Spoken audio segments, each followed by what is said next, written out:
신세계, 새로운 무대는 펼쳐져 있었다. 은파 저편의 양양한 세계가 무한한 나래를 펼치듯 커다란 비상의 시대를 기다리고 있었다. 호놀룰루를 출발한 지 5시간 반, 야마모토 시니치는 창밖으로 펼쳐지는 미드력을 내려다보았다. 사방이 대지로 이어지고 지평선 저쪽은 옅은 안개가 끼어 하늘에 녹아 있었다. 밑으로는 만을 따라 시가지가 펼쳐져 있고 그 맨 앞에 골든게이트 브릿지에 붉은 교량이 석양을 받으며 우뚝 솟아 있었다. 샌프란시스코이다. 시니치는 정확히 100년 전에 일본 최초의 방미사절단이 처음 밟은 미국 땅도 이 샌프란시스코였다는 것을 떠올렸다.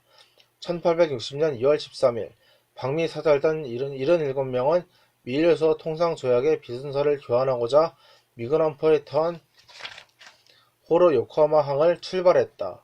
배는 폭풍우를 만나 힘든 항해를 해야 했으나 하와이를 거쳐 3월 29일에 샌프란시스코에 도착했다. 거기에는 항해술의 실제 훈련을 겸하여 방미사절단의 여러 도구, 식료 등의 수송을 맡았던 간닌마루가 이미 도착해 있었다. 이 배에는 함장인 가체린타로 외에 후쿠자와 유키치 등이 승선하고 있었다. 세국으로 닫혀있던 해외 교류의 문호가 열려 서양 문화를 접하게 된 후쿠자와 등의 충격은 컸다. 간닌마루는 얼마 후 귀국길에 올랐으나 여기서 접한 그들의 견문은 일본의 근대화를 촉진하는 하나의 기폭제가 되었다. 한편 사절단은 호이탄호로 더욱 남하하여 파나마 지역을 기차로 건너 또다시 배로 대서양을 북상하여 워싱턴에 도착. 여기서 조약 비준서가 교환되었다.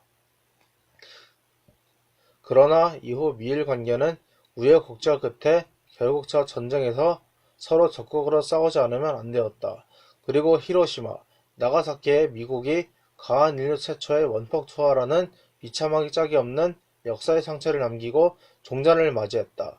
패전국 일본은 점령하에 놓여 전후 6년이 지난 1951년 9월 8일 이 샌프란시스코에서 이웃국 강화조약이 조인되고 동시에 미일 안전 보장 조약이 조인되었던 것이다. 일본은 이로써 피점령 상태를 벗어나기는 했으나 안보조약은 일본에게는 매우 일방적이고 불평등한 조약이라고 할 수 있었다.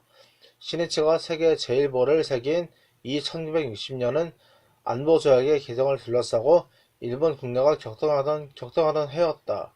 미일 안전 보장 조약은 대일 강화 조약과 불가분의 것으로 조인되어 있었다. 이때 안보조약이 맺어진 이유는 강화조약으로 일본이 독립을 획득해도 무장을 해제한 일본으로는 자유할 유효수단이 없다.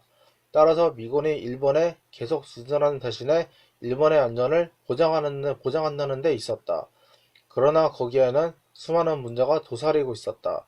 원래 샌프란시스코 강화조약 자체가 전 연합국이 조인하는 전면 강화에는 미치지 못하고 미국을 비롯한 서방 국가들과의 일면 강화였다. 그로 인해 일본은 냉전 구조 속에서 처음부터 서방 진영의 반공체제 일부분으로 편입하게 되었다.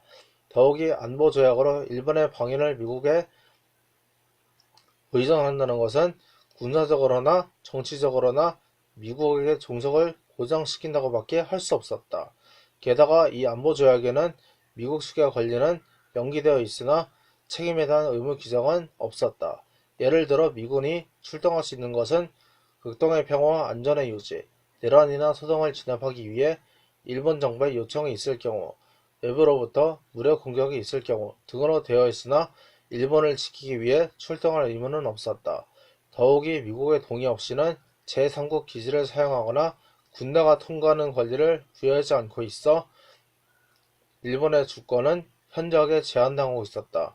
또 조약 전문에는 안보조약은 잠정조치라고 하면서도 그 기한은 정해지지 않았으며 나아가 침략의 자국을 방해하기 위해 점차적으로 스스로 책임을 부담해 갈 것으로 기대한다고 되어 있었다. 부드러운 표현이긴 했지만 일본의 재군비를 요구한 것이라고도 할 수 있었다.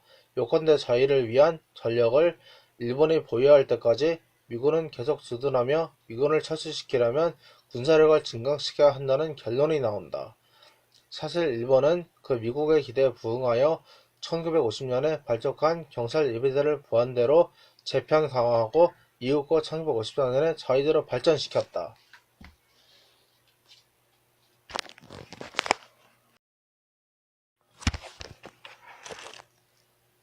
신세계, 새로운 무대는 펼쳐져 있었다. 은파 저편의 양양한 세계가 무한한 나래를 펼치듯 커다란 비상의 시대를 기다리고 있었다. 호널룰루를 출발한 지 5시간 반, 야마모토 시니치는 창밖으로 펼쳐지는 미드력을 내려다보았다. 사방이 대지로 이어지고 지평선 저쪽은 옅은 안개가 끼어 하늘에 녹아 있었다. 밑으로는 만을 따라 시가지가 펼쳐져 있고 그 맨 앞에 골든게이트 브릿지에 붉은 교량이 석양을 받으며 우뚝 솟아 있었다. 샌프란시스코이다. 시니치는 정확히 100년 전에 일본 최초의 방미사절단이 처음 밟은 미국 땅도 이 샌프란시스코에 있다는 것을 떠올렸다.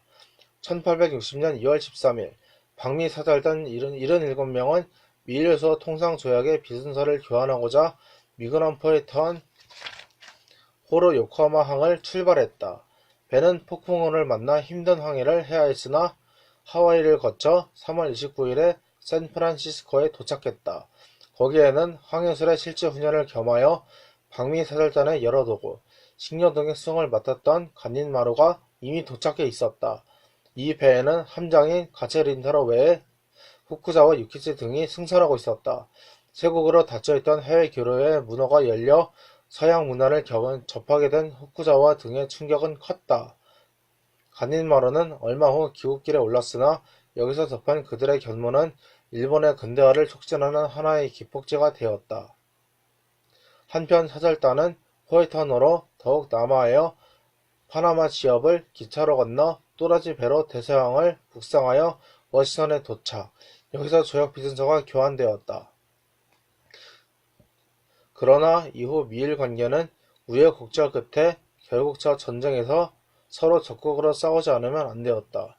그리고 히로시마, 나가사키에 미국이 가한 인류 최초의 원폭 투하라는 비참하기 짝이 없는 역사의 상처를 남기고 종전을 맞이했다. 패전국 일본은 점령하에 놓여 전후 6년이 지난 1951년 9월 8일 이 샌프란시스코에서 이윽고 강화조약이 조인되고 동시에 미일 안전 보장 조약이 조인되었던 것이다.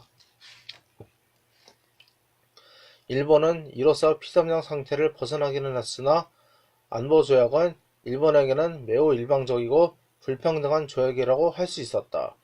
시니치가 세계 제1보를 새긴 이 1960년은 안보조약의 개정을 둘러싸고 일본 국내가 격동하던 해였다.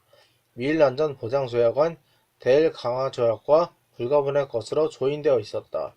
이때 안보조약이 맺어진 이유는 강화 조약으로 일본이 독립을 획득해도 무장을 해제한 일본으로는 자유할 유효수단이 없다. 따라서 미군이 일본에 계속 주둔하는 대신에 일본의 안전을 보장한다는 데 있었다. 그러나 거기에는 수많은 문제가 도사리고 있었다. 원래 샌프란시스코 강화조약 자체가 전 연합국이 조인하는 전면 강화에는 미치지 못하고 미국을 비롯한 서방 국가들과의 일면 강화였다. 그로 인해 일본은 냉전 구조 속에서 처음부터 서방 진영의 반공체제 일부분으로 편입하게 되었다. 더욱이 안보조약으로 일본의 방위를 미국에 의존한다는 것은 군사적으로나 정치적으로나 미국에게 종속을 고정시킨다고 밖에 할 수 없었다. 게다가 이 안보조약에는 미국 측에 권리는 명기되어 있으나 책임에 대한 의무 규정은 없었다. 예를 들어 미군이 출동할 수 있는 것은 극동의 평화와 안전의 유지, 내란이나 소동을 진압하기 위해 일본 정부의 요청이 있을 경우, 외부로부터 무력 공격이 있을 경우 등으로 되어 있으나 일본을 지키기 위해 출동할 의무는 없었다. 더욱이 미국의 동의 없이는 제3국 기지를 사용하거나 군대가 통과하는 권리를 부여하지 않고 있어 일본의 주권은 현저하게 제한당하고 있었다. 또 조약 전문에는 안보조약은 잠정 조치라고 하면서도 그 기한은 정해지지 않았으며 나아가 침략의 자국을 방해하기 위해 점차적으로 스스로 책임을 부담해 갈 것으로 기대한다고 되어 있었다. 부드러운 표현이긴 했지만 일본의 재군비를 요구한 것이라고도 할 수 있었다. 요컨대 자위를 위한 전력을 일본이 보유할 때까지 미군은 계속 주둔하며 미군을 철수시키려면 군사력을 증강시켜야 한다는 결론이 나온다. 사실 일본은 그 미국의 기대에 부응하여 1950년에 발족한 경찰 예비대를 보안대로 재편 강화하고 이윽고 1954년에 자위대로 발전시켰다.